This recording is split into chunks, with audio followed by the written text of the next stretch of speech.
जी बच्चों, अस्सलाम वालेकुम वरहमतुल्लाह। बच्चों, chapter number 10 simple harmonic motion and waves. और आज बच्चों हमने डिस्कस करना है वेव इक्वेशन को डिराइव करना है कि किसी भी वेव इक्वेशन के जो पैरामीटर्स हैं उन्हें अगर हमें फाइंड करना हो, वेव की वेवलेंथ फाइंड करनी हो, वेव की फ्रीक्वेंसी फाइंड करनी हो, वेव की वेलोसिटी फाइंड करनी हो, या वेव का डिस्टेंस ट्रेवल्ड फाइंड करना हो, वेव का टाइम पीरियड, ये पैरामीटर्स हैं वेव से रिलेटेड। इन्हें अगर हमें कैलकुलेट करना हो तो उसके लिए हमारे पास एक इक्वेशन होनी चाहिए जिसे हम यूज़ करके वेव से रिलेटेड जो पैरामीटर्स हैं उन्हें फाइंड कर सकते हैं। तो ये बच्चों वेव को हमारा ये पोर्शन अब वेव से रिलेटेड चल रहा है। वेव से रिलेटेड सिंपल हार्मोनिक मोशन का जो पोर्शन था वो हमने स्टडी कर लिया, और उसके बाद हमारा नेक्स्ट पोर्शन है सारा वेव्स से रिलेटेड, वेव मोशन से रिलेटेड है। ठीक है बच्चों, ये जो हम यहाँ पे ये आपका जो टॉप पोर्शन है सिंपल हार्मोनिक मोशन, और ये वाला जो पोर्शन है बच्चों वेव्स का। तो हम स्टडी कर रहे हैं वेव से रिलेटेड पोर्शन को। तो ये हमारे लास्ट टॉपिक्स चल रहे हैं वेव इक्वेशन। इसके बाद हम जो है वेव्स की प्रॉपर्टीज को स्टडी करेंगे और हमारा ये चैप्टर एंड हो जाएगा सर। तो हम देखते हैं सर वेव्स की डेफिनेशन को हम दोबारा से रिवाइज करेंगे। ये देखें वेव सर क्या है। वेव एक्चुअली डिस्टर्बेंस है। वेव डिस्टर्बेंस है किसी भी मीडियम में, और जिस डिस्टर्बेंस की वजह से मीडियम के पार्टिकल्स वाइब्रेटरी मोशन स्टार्ट कर देते हैं about their main position in order to transfer energy from one point to the other. और इस तरह से वो एनर्जी ट्रांसफर कराते हैं एक प्लेस से दूसरी प्लेस तक। और एनर्जी ट्रांसफर पर भी हम लोग जो है एक पूरा लेक्चर डिलीवर कर चुके हैं। ठीक है बच्चों, तो ये हमने वेव को दोबारा से रिवाइज कर लिया। वेव डिस्टर्बेंस है किसी भी मीडियम में जिसकी वजह से मीडियम के पार्टिकल्स वाइब्रेट करना स्टार्ट कर देते हैं और एनर्जी को इस तरह से वो ट्रांसफर करते हैं बच्चों। तो सर अब हमने वेव इक्वेशन को डिराइव करना है, तो इसके लिए बच्चों हम सबसे पहले तो जो है ना हम दोबारा से आपको ये एक शॉर्ट सी वीडियो दिखा देते हैं कि जिसमें सर वाटर हमारे पास एज अ मीडियम है और वाटर को हम डिस्टर्ब करते हैं। इसमें एक और वाटर ड्रॉपलेट जो है ना वो हम इंसर्ट करते हैं, जिसकी वजह से वाटर मीडियम जो है वो डिस्टर्ब हो जाता है, और वाटर के सारे जो मॉलिक्यूल्स हैं जो कि पार्टिकल्स हम कंसिडर कर सकते हैं वो वाइब्रेट करना स्टार्ट कर देते हैं सर। तो वो वाइब्रेटरी मोशन ही असल में वेव्स मीडियम के जो पार्टिकल्स हैं उनकी वाइब्रेटरी मोशन ही वेव्स है सर। ठीक है बच्चों, तो ये जैसे मूव कर रही है सर। तो वेव इक्वेशन को डिराइव करने से पहले सर हम आपको ये बताते चलें कि the distance covered by the wave in unit time. हमने 9th में डेफिनेशन पढ़ी है, the distance covered in unit time is called speed. तो यहाँ पे भी sir the distance covered by the wave in unit time is called speed of the wave या velocity of the wave, जो मर्जी आप कह सकते हैं। तो sir the distance covered by the wave in unit time is called velocity of the wave. तो इसका फॉर्मूला सर क्या होगा, वेलोसिटी का फॉर्मूला या स्पीड का फॉर्मूला डिस्टेंस ओवर टाइम होता है सर। ठीक है सर, तो यहाँ पे हम स्पीड को या वेलोसिटी को v से रिप्रेजेंट करते हैं, तो हम इस इक्वेशन को d/t डिस्टेंस ओवर टाइम इस तरह से लिख सकते हैं, और इसे हम इक्वेशन नंबर 1 का नेम दे देते हैं सर। तो ये हमने बच्चों देखा कि वेव की वेलोसिटी क्या होती है। तो वेव की वेलोसिटी वही होगी कि एक सेकंड में, यूनिट टाइम मतलब सर एक सेकंड में कितना डिस्टेंस ट्रेवल करती है वेव, वो उसकी वेलोसिटी होगी, वो उसकी स्पीड होगी सर।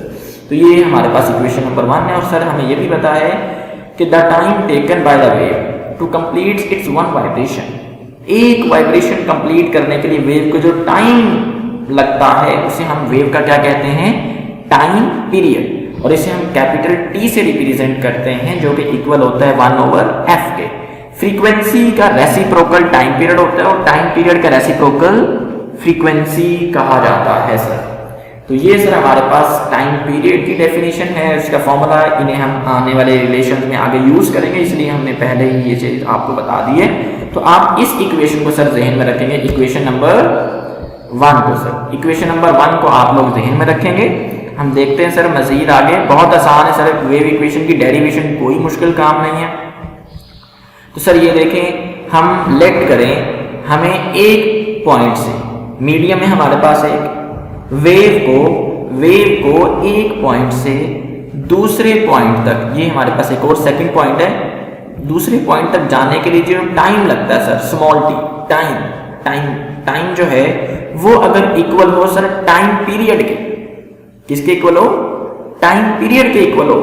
तो सर मुझे बताएं, अगर वेव को एक पॉइंट से, अगर सर वेव को इस एक पॉइंट से इस दूसरे पॉइंट तक, मीडियम में एक पॉइंट से दूसरे पॉइंट तक जाने के लिए जो टाइम लगता है वो किसके इक्वल हो जाए? टाइम पीरियड के इक्वल हो जाए। तो मुझे बताएं, तो वेव कितना डिस्टेंस ट्रेवल कर चुकी होगी बच्चों? डिस्टेंस d, स्मॉल d है जो डिस्टेंस, कितना ट्रेवल कर चुकी होगी? सर ये एक मिनट, ये देखें ना, ये देखें ये कितना डिस्टेंस है, ये वेव है रेड कलर में, तो एक पॉइंट से दूसरे पॉइंट तक जाने के लिए अगर उसे टाइम पीरियड t लगा तो उसका जो डिस्टेंस ट्रेवल्ड होगा वो लाजमी तौर पर वेव की वेवलेंथ के इक्वल होगा। किसके इक्वल होगा बच्चों? वेव की वेवलेंथ के इक्वल होगा।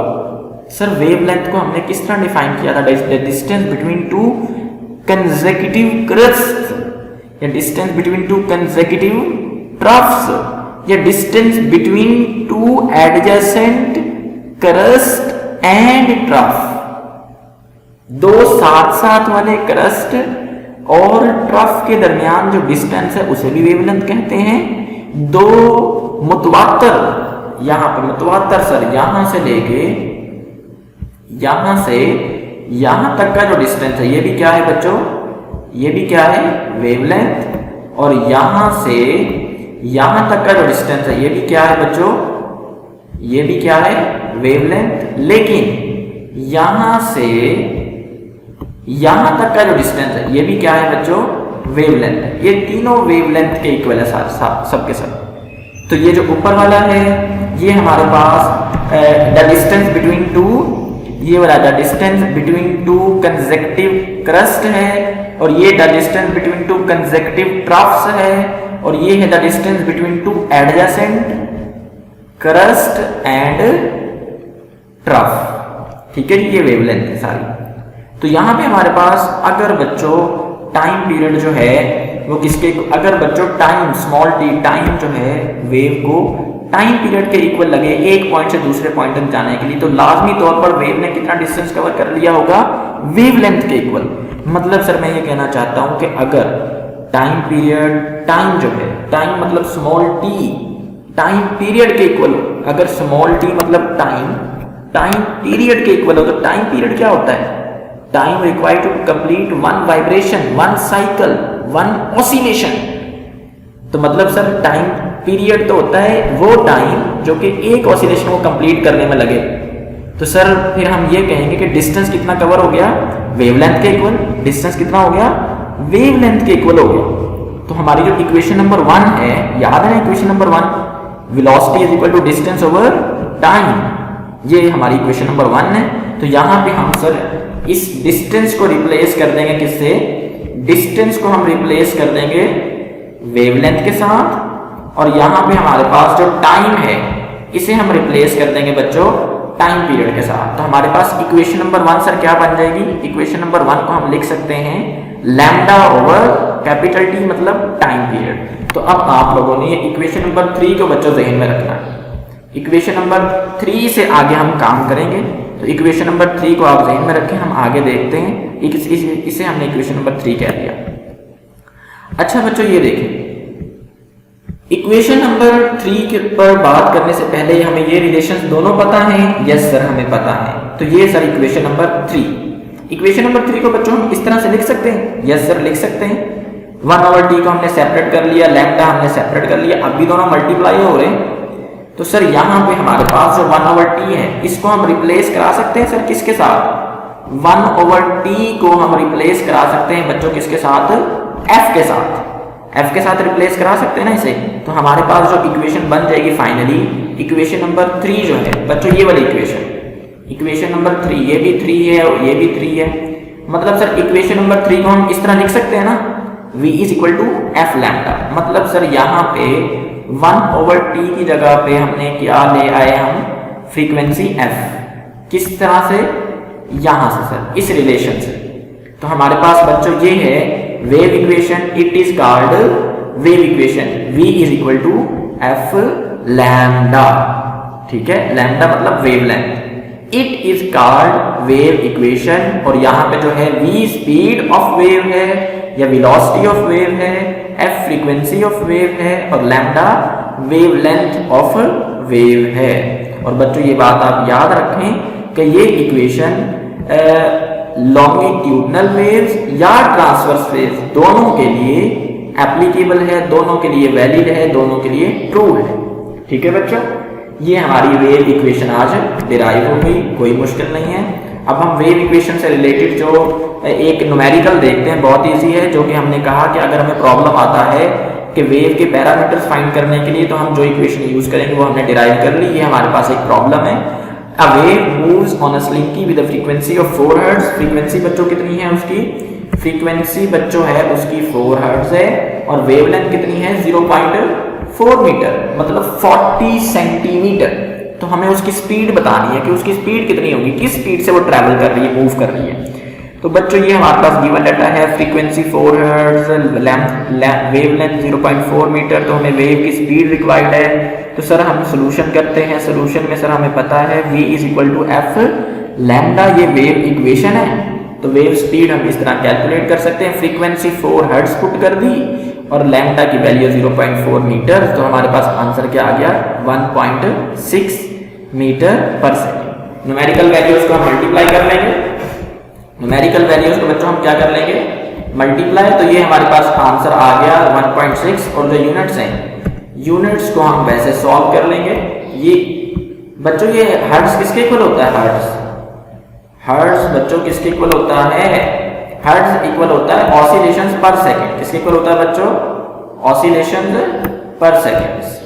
हर्ट्ज इक्वल होता है ऑसिलेशंस पर सेकंड या वाइब्रेशंस पर सेकंड, वाइब्रेशंस पर सेकंड। तो ये जो पर सेकंड है, ये सर ये पर सेकंड ही अभी भी, और ये मीटर सर साथ वैसे ही आ गया, ठीक है।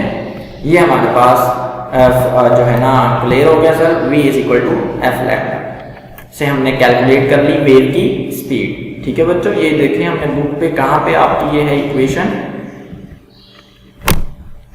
ये सर हमारे पास